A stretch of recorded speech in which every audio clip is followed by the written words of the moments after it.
Parliament సభ్యులు 4వ తారీఖు దాకా ఏదైతే పార్లమెంట్ సమావేశాలు జరుగుతూ ఉన్నాయో రాజ్యసభలో మా పార్లమెంట్ సభ్యులు ఈ అంశాన్ని ఖచ్చితంగా లేవనెత్తుతాం, ఖచ్చితంగా వారిని మరి అడుగుతాం, కేంద్ర ప్రభుత్వాన్ని కూడా అడుగుతాం మీ స్టాండ్ ఏంది అని. ధర్మేంద్ర ప్రధాన్ గారిని అడుగుతాం, మీరు ఎందుకు జోక్యం చేసుకోవట్లేదని, కేంద్రం ఎందుకు పట్టించుకోవట్లేదని అడుగుతాం. కానీ ఇవాళ వాస్తవం ఏంది అంటే రేవంత్ రెడ్డి గారు ఎలక్షన్ ముందే చెప్పారు, రియల్ ఎస్టేట్ అంటే రేవంత్ రెడ్డి, రేవంత్ రెడ్డి అంటే రియల్ ఎస్టేట్ అని.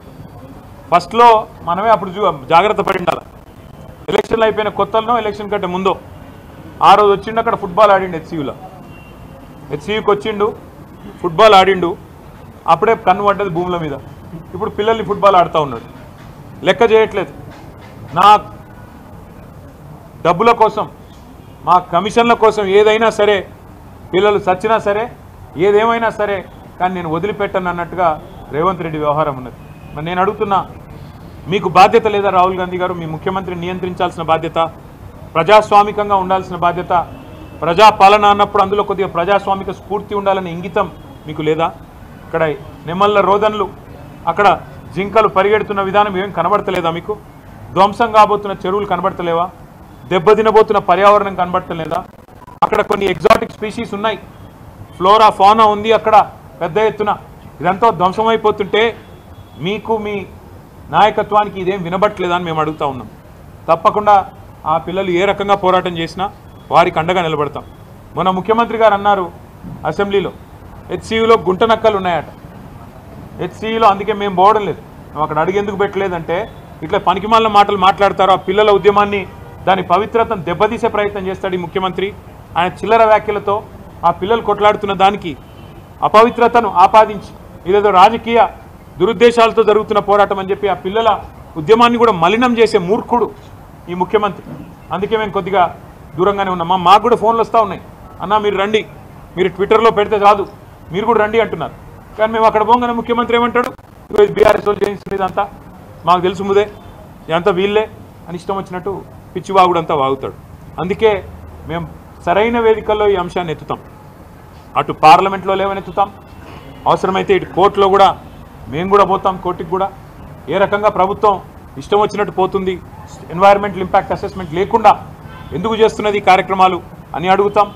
ప్రజాక్షేత్రంలో నిలదీస్తాం, ముఖ్యమంత్రి గారు చెప్పిన మాటలు గుర్తు చేస్తాం.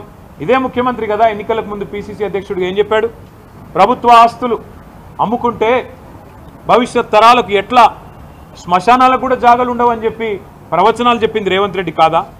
మరి మర్చిపోయినావా? ఇవాళ ఇష్టం వచ్చినట్టు ఇవాళ భూములు అమ్ముతూ కాంక్రీట్ జంగల్గా మారిపోయిన పశ్చిమ హైదరాబాద్కున్న లంగ్ స్పేసెస్ని నాశనం చేయడం ఎజెండాగా పెట్టుకున్నావా? అందుకే మేము పూర్తి స్థాయిలో ఈ పిల్లలకు సంఘీభావంగా నిలబడతాము. వారికి అవసరమైతే అన్ని రకాల సహాయ సహకారాలు అందిస్తాం. 2 పిల్లలు అరెస్ట్ చేసినారని, వారిని మరి కేసులు కూడా పెట్టినారని కూడా చెప్తున్నారు. వాటిని కూడా ధృవీకరించుకుంటాం, వాటిని కూడా విషయాన్ని కూడా తెలుసుకుంటాం. 2 పిల్లల్ని జైలుకు పంపించారని కూడా చెప్తా ఉన్నారు. చూద్దాం, అది కూడా విషయం తెలుసుకున్న తర్వాత దాని మీద కూడా ఏ రకంగా పిల్లలకు అండగా నిలబడాలో మేము చూస్తాము. అక్కడ జంతువులు కూడా మరి కొన్ని ప్రాణాలు పోతున్నాయని చెప్తున్నారు. ఎంతవరకు వాస్తవం మీడియా కూడా దయచేసి మీరు నిజ నిర్ధారణ కమిటీగా ఏర్పడి మీరు కూడా పోవాలా, దయచేసి రిక్వెస్ట్ చేస్తున్నాం.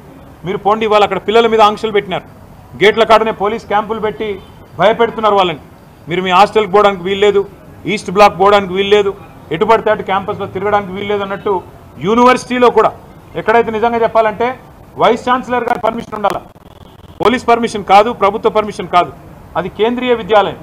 కేంద్రీయ విద్యాలయం మీద రాష్ట్ర ప్రభుత్వం అథారిటీ ఉండదు, అక్కడ పోలీస్కు ఎంట్రీ ఉండదు, వీసీ గారు పర్మిషన్ ఇస్తే తప్ప. అట్లాంటిది ఇవాళ వీసీ గారి పర్మిషన్ లేకుండా ఎక్కడికక్కడ పోలీస్ క్యాంపుల మాదిరిగా ఒక వాతావరణం వేసి పిల్లల్ని భయకంపితులు చేసే ప్రయత్నం కూడా రేవంత్ రెడ్డి ప్రభుత్వం చేస్తున్నది, కాంగ్రెస్ ప్రభుత్వం చేస్తున్నది. ఈ అప్రజాస్వామిక వైఖరిని ఖండిస్తూ నిన్న ఆడపిల్లల్ని కూడా బట్టలు చిరిగిపోయేదాకా కొట్టారు, ఈడ్చుకొని పోయినారు. చిన్న పిల్లలు చూసిన వాడికి ఎవరికైనా మనసుంటే మనసు కదిలిపోయే పరిస్థితి. ఇవాళ మంత్రివర్గంలో కూడా 2-3 హెచ్సియు విద్యార్థులు ఉన్నారు, పూర్వ విద్యార్థులు, శ్రీధర్ బాబు గారు, బట్టి విక్రమార్క గారు. వారికైనా మనసు ఎందుకు వస్తలేదో నాకు అర్థం కావట్లేదు.